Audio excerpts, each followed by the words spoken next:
Bonjour, bonjour, bienvenue sur Cocotland. Aujourd'hui, nouveau déballage avec un kit water cooling de chez L'Arcooler, le KU3241. Donc c'est un kit qui se concentre sur le processeur avec un radiateur en 240 mm.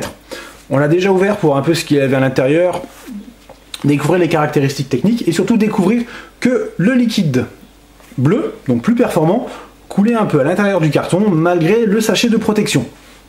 Alors on va commencer avec la pompe qui se branche en 12 volts sur Molex avec du monitoring à brancher sur la carte mère ou un Rhéobus, pourquoi pas.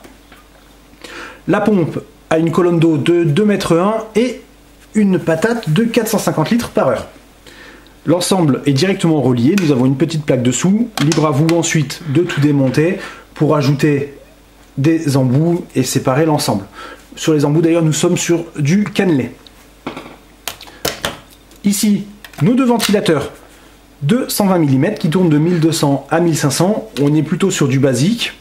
Pas de PWM, bien entendu, du 3 broches avec du câble collé. Là, les différentes notices, en sachant qu'il y en a deux, dont une en français, sur l'ensemble du système, on va dire. Et après, nous en avons une par carton, une pour le radiateur, pour la pompe, etc. Le radiateur, le voici. Avec une partie du packaging qui va avec, de la visserie, les embouts, encore de la visserie et un kit pour l'installer à l'arrière d'un boîtier sur un emplacement de ventilateur en 120 mm. Là, notre radiateur en aluminium avec les différents trous pour installer bien entendu les ventilateurs. Rien de particulier sur les côtés, à part dans ce sens, c'est quand même mieux, le logo du constructeur et nos différentes entrées-sorties. Sur le poids, nous sommes à un peu plus de 900 grammes. On continue. On revient d'ailleurs un peu dessus. Le reste du packaging, de grille pour les ventilateurs, très bonne chose, et la notice.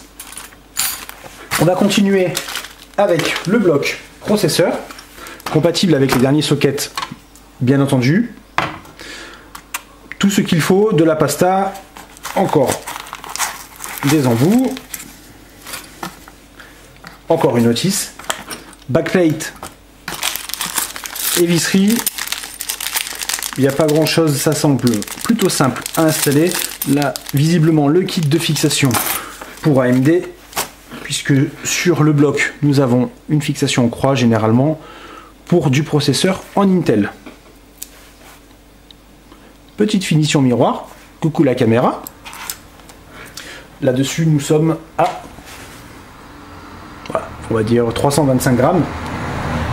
La finition est vraiment propre, le design est tout simple, c'est plutôt pas mal, pardon, au contraire, c'est sobre, ça passera partout.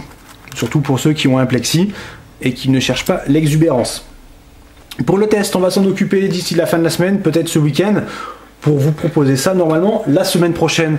En attendant, bonne fin de journée à tous!